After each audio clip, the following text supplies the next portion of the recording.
नमस्कार दोस्तों, मैं रुद्र प्रताप सिंह आप सभी का मैथमेटिक्स फैकल्टी आप सभी का स्वागत करता हूं एक बार फिर से आपके ही चैनल मास्टर की पे।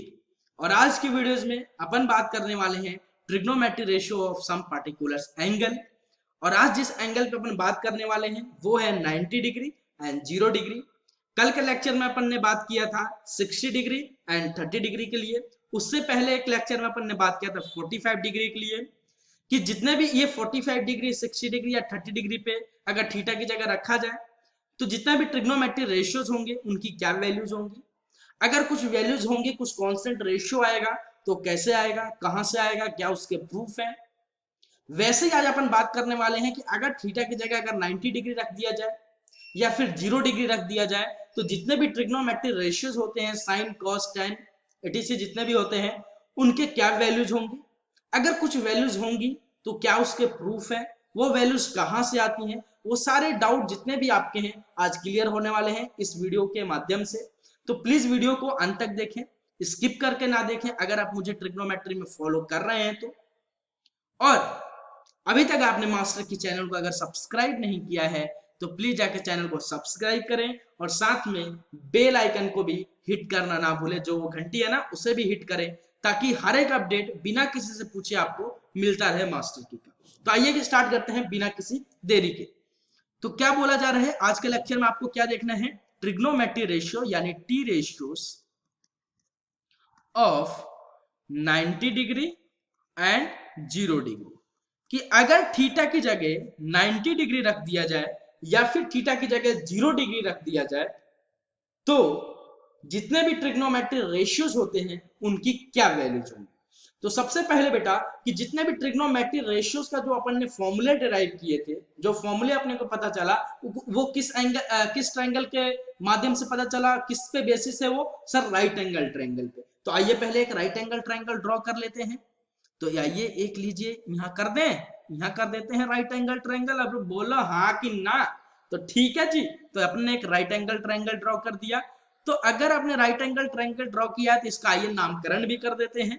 ठीक है, तो ये रहा ए, इसको बोलते हैं बी और इसको बोल देते हैं सी। और एट बी पे आपको दिख रहा होगा कि 90 डिग्री क्रिएट हो रहा है क्योंकि C B is perpendicular to A B.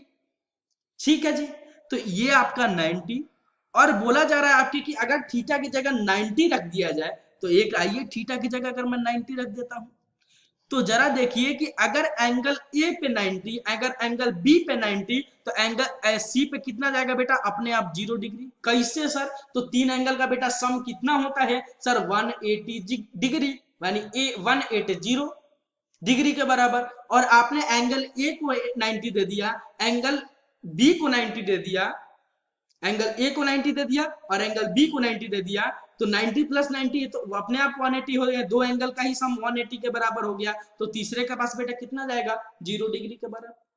इसमें कोई डाउट नहीं है सर। तो आगे बढ़े सर, तो आइए देखिए सर। तो अपन ने कर लिया, तो अपन एक लेट कर लेते हैं कि लेट राइट एंगल ट्रायंगल, एक लेट किया अपन ने right angle triangle A B और सी, जिसमें angle B is equal to 90 degree and theta आपको गिवन था, angle A is equal to अपन ने लेट कर लिया है 90 डिग्री एंगल ए पे। और अपने आप एंगल सी किसके बराबर हो गया बेटा, 0 डिग्री के बराबर।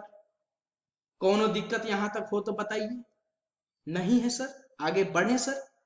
ठीक है सर, तो यहां देखिए कि दो एंगल आपस में सेम हो रहे हैं। कौन कौन से sir, angle A is equal to angle B के बराबर। तो एक ट्रायंगल में अगर दो एंगल आपस में सेम हो जाते हैं तो उनके अपोजिट साइड्स भी आपस में क्या होते हैं बेटा, सेम होते हैं। तो एंगल ए का अपोजिट साइड बेटा कौन सा होगा, सी बी। और एंगल बी का अपोजिट साइड कौन सा होगा बेटा, ए सी। तो यहां पे देखिए क्या हो जाएगा बेटा, B C is equal to A C के बराबर। क्यों, हाँ कि ना, बोलिए। अपन ने 45 डिग्री के लिए भी प्रूफ किया था।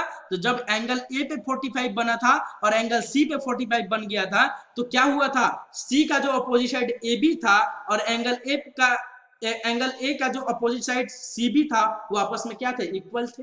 तो वैसे ही अगर एंगल ए पे 90 बन रहा है और एंगल बी पे अगर 90 बन रहा है तो दो एंगल अगर आपस में सेम हो जाते हैं किसी ट्रायंगल में तो वो कैसा ट्रायंगल कहलाता है बेटा, आइसोसेल्स ट्रायंगल। और उनके अपोजिट साइड्स भी उस एंगल के क्या होते हैं, आपस में इक्वल होते हैं। तो अब तो सर का बात बन गया, जब दो साइड आपस में इक्वल हो गए तो मैं क्या कर रहा हूं कि लेट कर ले रहा हूं, लेट कि BC is equal to x unit के बराबर। मैं BC को कितना लेट किया, x यूनिट के बराबर, तो आपका AC अपने आप क्या हो जाएगा, x यूनिट के बराबर। कौनो दिक्कत हो तो यहां से बताइए। तो एक राइट एंगल ट्रायंगल में अगर दो साइड्स आपको पता हो तो क्या आप तीसरा साइड्स नहीं निकाल सकते क्या? सर कैसे? तो अपन किसके लिए बात कर रहे हैं बेटा, एंगल ए के लिए। तो एंगल ए के लिए इसका परपेंडिकुलर कौन सा हो जाएगा, CB या फिर BC, या तो BC आपको पता है x यूनिट के बराबर, और AC भी पता है आपका x यूनिट के बराबर, यानी हाइपोटेनियस भी पता है आपको x यूनिट के बराबर। तो एक राइट एंगल ट्रायंगल में अगर आपको हाइपोटेनियस पता है, अगर आपको परपेंडिकुलर पता है, तो क्या आप बेस नहीं निकाल सकते क्या? सर बिल्कुल निकाल सकते हैं। सर कैसे? तो sir Pythagoras h² is equal to p² plus b² से। तो h² आपको गिवन है x के बराबर, तो x का स्क्वायर, p² आपको गिवन है x के बराबर, तो x का स्क्वायर, प्लस b² भी गिवन आपको ab के बराबर, तो ab का स्क्वायर। तो ये कितना हो जाएगा, x² minus x² is equal to ab का स्क्वायर। कौन दिक्कत? तो यहां से क्या आ जाएगा, ये आ जाएगा 0 इज इक्वल टू ab का स्क्वायर, यानी ab की वैल्यू कितनी आ गई बेटा, ab की वैल्यू आ गई सर 0 यूनिट के बराबर। क्या समझे? ये कितनी आ गई बेटा, 0 यूनिट के बराबर। यहां तक कोई दिक्कत हो तो बताइए।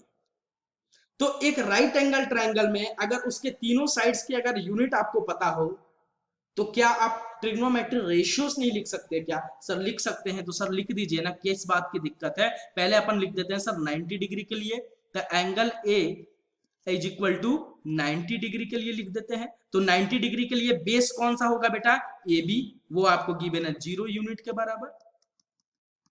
परपेंडिकुलर होगा आपका BC, वो आपको गिवन है x यूनिट के बराबर। और आपका हाइपोटेनियस h से डिनोट कर देता हूं कैपिटल, ये आपको गिवन है x यूनिट के बराबर। यहां पे देखिए हाइपोटेनियस और बेस सॉरी परपेंडिकुलर आपस में क्या है, सेम है। कैसे सेम हुए? तो एंगल सर सेम थे, 90 डिग्री 90 डिग्री। तो एक राइट एंगल ट्रायंगल में अगर दो 90 डिग्री आपके बन जाते हैं, तो वहां पे क्या होंगे आपके परपेंडिकुलर। एंगल C पे बनेगा अगर 90 डिग्री, तो आपका बेस और हाइपोटेनियस अगर सेम हो जाएगा।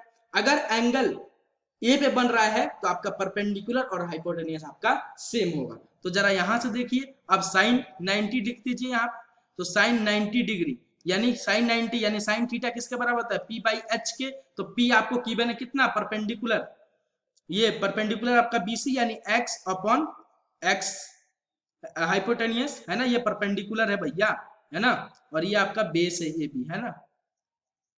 तो ये आपका कितना हो जाएगा, x अपॉन x यानी 1 के बराबर। तो साइन 90 किसके बराबर होता है बेटा, 1 के बराबर। ऐसे ही कॉस 90 लिख दीजिए, तो कॉस क्या होता है, b/h के बराबर। ठीक है, तो b/h, b आपको गिवन है 0 और x के बराबर। तो किसी भी एक कांस्टेंट x क्या है यहाँ पे, एक कांस्टेंट नंबर ही होगा, क्योंकि AB क्या है, बेस है। तो बेस क्या है, डिस्टेंस में डिवाइड, डिस्टेंस में गिवन होगा ना, एक कांस्टेंट नंबर ही गिवन होगा। तो 0 को एक कांस्टेंट नंबर से अपन डिवाइड करते हैं तो वो 0 के बराबर आता है। किसी चीज अगर 0 को किसी नंबर से आप डिवाइड करोगे तो 0 के ही बराबर आएगा। तो cos 90 बेटा किसके बराबर हो जाएगा, 0 के बराबर। ऐसे ही अपन बात करें अब tan की, तो tan 90 डिग्री, तो ये क्या होता है, परपेंडिकुलर अपॉन बेस के बराबर। तो ये कितना हो जाएगा, x अपॉन 0 के बराबर। अब जरा ध्यान से सुनिए, किसी नंबर को अगर आप 0 से डिवाइड करेंगे, अगर किसी नंबर को 0 से डिवाइड कर देंगे, यानी डिनोमिनेटर में अगर 0 हुआ, तो उसका आंसर अपन लिखते हैं नॉट डिफाइंड। वो डिफाइंड ही नहीं होता है, क्योंकि वो बहुत बड़ा इनफिनाइट नंबर आता है, तो उसे अपन लिख देते हैं नॉट डिफाइंड के बराबर। ऐसे ही अपन बात करें अब किसके लिए, तो अब बात कर लेते हैं कोसेक के लिए। कोसेक 90 डिग्री, तो वो किसके बराबर होता है बेटा, आपका p/h/p के बराबर। तो h आपको गिवन है x यूनिट के बराबर अपन x, तो x से कट गया, ये भी 1 के बराबर। अब बात कर लेते हैं जरा आप sec थीटा के बराबर, sec थीटा के लिए यानी sec 90 के लिए। तो sec 90 किसके बराबर हो जाएगा, h/b के बराबर। तो यहाँ देखिए h x यूनिट के बराबर और बेस 0 के बराबर, तो ये किसके बराबर हो जाएगा, नॉट डिफाइंड के बराबर। ये भी नॉट डी लिख देता हूं, नॉट डिफाइंड, क्योंकि डिनोमिनेटर में क्या आ गया बेटा, 0 आ गया। वैसे ही एक और बचा है, वो क्या है बेटा आपका कॉट 90 डिग्री। तो cot 90 डिग्री किसके बराबर होता है, ये आ जाएगा, इसका फॉर्मूला क्या हो जाएगा, पर tan का होता है p बाई बी, तो इसका हो गया b बाई पी, तो ये हो जाएगा 0/p के बराबर, तो ये आ जाएगा आपका x के बराबर है ना, p x के बराबर गिवन है, तो ये आपका आ जाएगा 0 के बराबर। तो इसलिए अगर 90 डिग्री पे अगर साइन 90 अगर 1 होता है तो आपको पता चल गया क्यों होता है, अगर cos 90 0 के बराबर होता है तो भी आपको पता चल गया क्यों होता है, उसका प्रूफ अभी आपको दिया मैंने। tan 90 अगर p बाई बी होता है, अगर tan 90 की वैल्यू अगर नॉट डिफाइंड होती है, क्यों नॉट डिफाइंड होती है वो भी मैंने बताया आपको। अगर sec 90 नॉट डिफाइंड होता है तो क्यों होता है वो भी मैंने आपको बताया। cosec 90 अगर 1 होता है तो कैसे होता है वो भी मैंने आपको बताया। अगर cot 90 अगर 0 के बराबर होता है तो कैसे होता है वो भी मैंने आपको प्रूफ दिया।